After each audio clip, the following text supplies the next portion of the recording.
Bienvenue sur l'Espoir africain, une émission d'actualité africaine sur la chaîne L'Agora. Nous commençons tout de suite la deuxième édition de ce bimensuel avec une mesure surprenante qui nous vient de la Mauritanie. En effet, le gouvernement de la République islamique de Mauritanie a décrété le 13 juillet dernier zone militaire, la frontière que ce pays partage avec l'Algérie.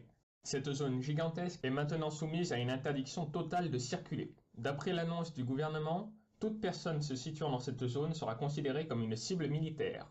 Or, cette décision a surpris la communauté internationale. Le pays est certes en proie à des problèmes sécuritaires, notamment le terrorisme islamique, mais également des trafiquants en tout genre qui traversent la frontière de ces deux pays.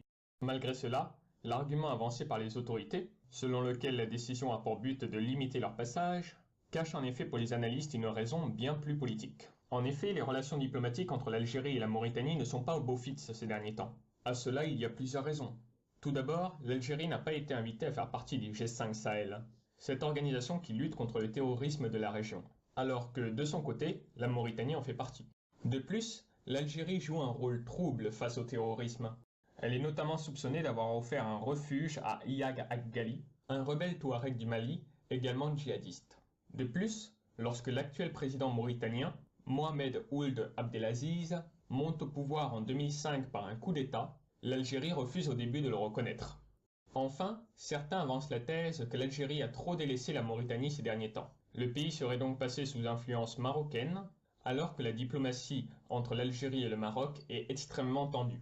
Toutefois, les raisons exactes de cette montée de la tension restent difficiles à saisir, car l'Algérie reste murée dans son silence. Des nouvelles maintenant de la République démocratique du Congo, où l'opposition semble s'organiser contre le pouvoir en place. En effet, dans ce pays, les tensions politiques continuent. Profitant des massacres et des crimes contre l'humanité qui sont commis au Kasaï, le président de la République démocratique du Congo, Joseph Kabila, en profite pour pouvoir se maintenir au pouvoir alors que son mandat constitutionnel s'est terminé en décembre 2016. En plus, ayant déjà fait 2 mandats présidentiels, la limite constitutionnelle, il ne pourrait pas se représenter à une nouvelle élection. Il repousse alors constamment les élections, argumentant que celles-ci ne pourraient pas se tenir dans la province du Kasaï.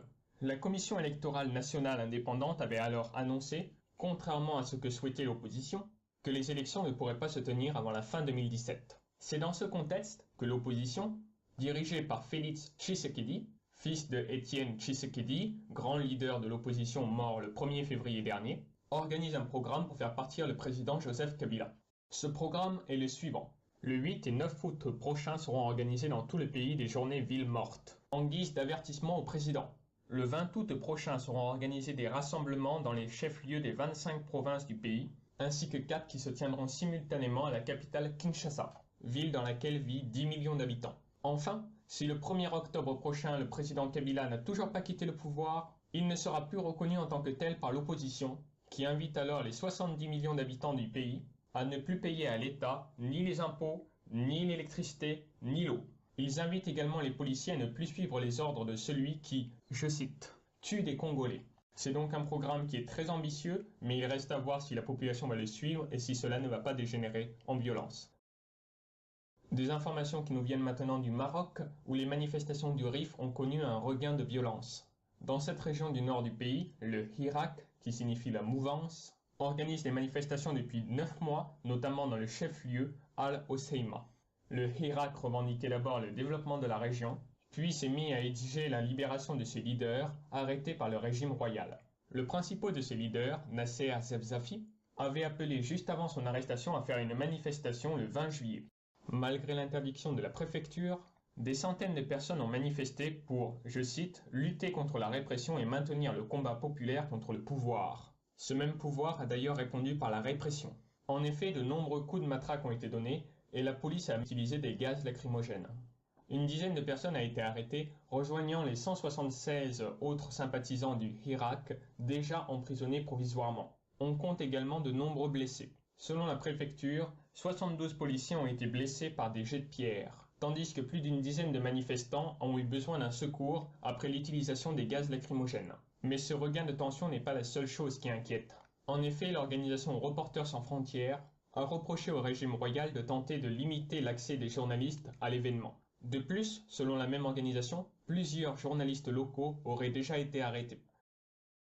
De nouvelles nous provenant de la Libye maintenant. Dans la dernière édition de l'Espoir africain, il y a 2 semaines, Il était dit que la reprise de la ville de Benghazi par l'armée libyenne nationale allait changer les rapports de force sur l'échiquier diplomatique libyen entre cette même armée dirigée par le maréchal Khalifa Haftar et le gouvernement d'union nationale dirigé par Fayez al-Sarraj, reconnu par la communauté internationale. Ce qui s'est passé le 25 juillet dernier est probablement une conséquence de cela. Ce mardi-là, le président français Emmanuel Macron a réuni à Lasselles-Saint-Cloud en France les deux dirigeants ennemis, Fayez al-Sarraj et Khalifa Haftar, où ces deux derniers ont agréé à un accord de sortie de crise. Cet accord, discuté en compagnie de Jean-Yves Le Drian, ministre des Affaires étrangères français, et Ghassan Salamé, représentant de l'ONU pour la Libye, est composé de 10 points.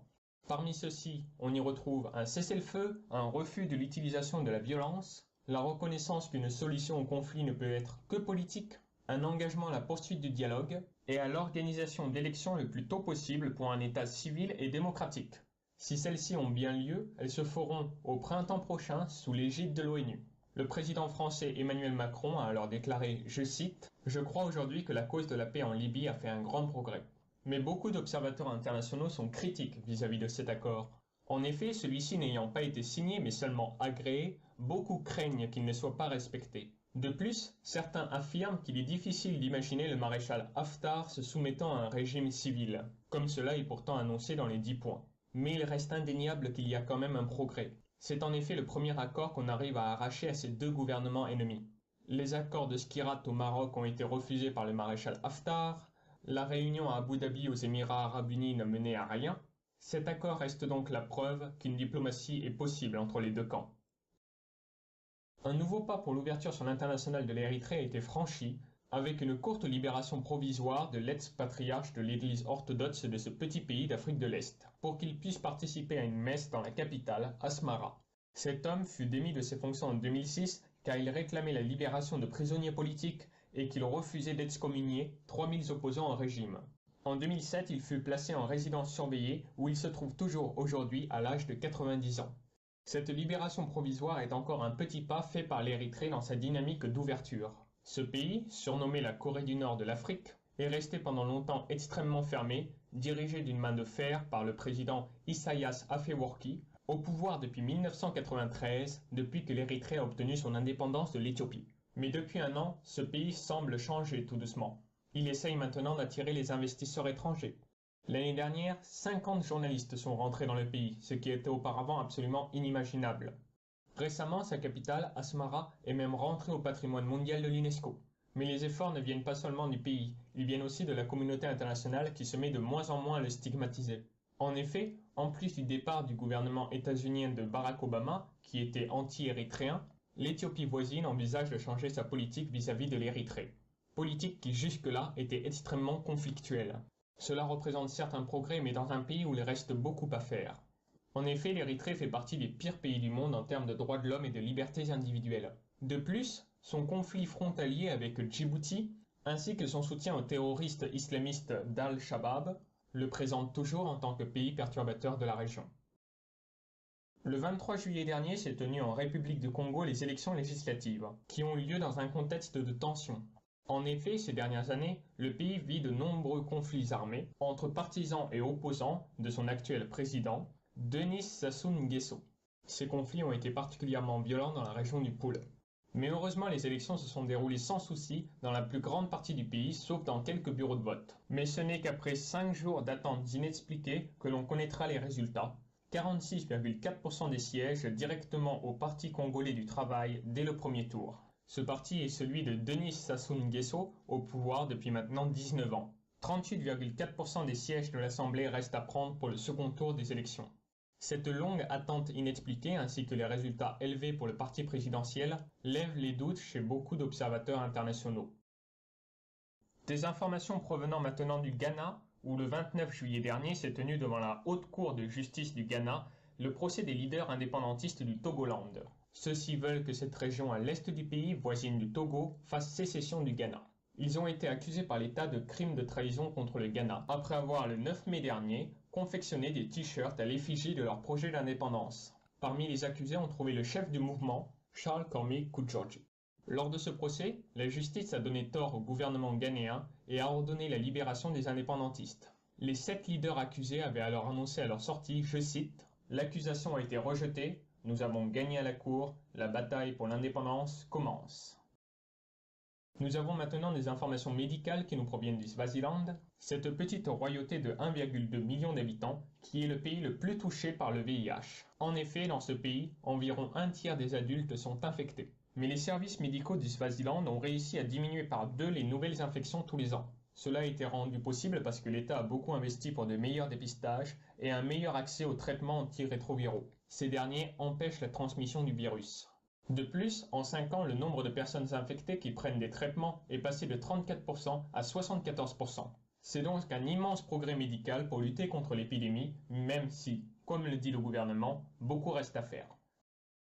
C'est maintenant la fin de cette édition et comme la semaine prochaine ne sera pas couverte, je vous conseille, si le cœur vous en dit, d'aller vous renseigner sur ces 3 événements. Tout d'abord, le 30 juillet aura lieu au Sénégal les élections législatives, avec une opposition à la présidence pour le moins étrange, composée d'un côté d'un ancien président sénégalais de 91 ans et de l'autre côté un candidat qui a fait sa campagne depuis sa cellule où il est enfermé. Je vous invite également à suivre le référendum du 5 août en Mauritanie qui est très critiqué par une partie de la population. Vous pouvez également aller voir les résultats de l'élection présidentielle rwandaise qui a lieu le 4 août, même si elles ne promettent pas beaucoup de surprises vis-à-vis des résultats. Sur ce, rendez-vous pour la prochaine édition de l'Espoir africain dans 3 semaines.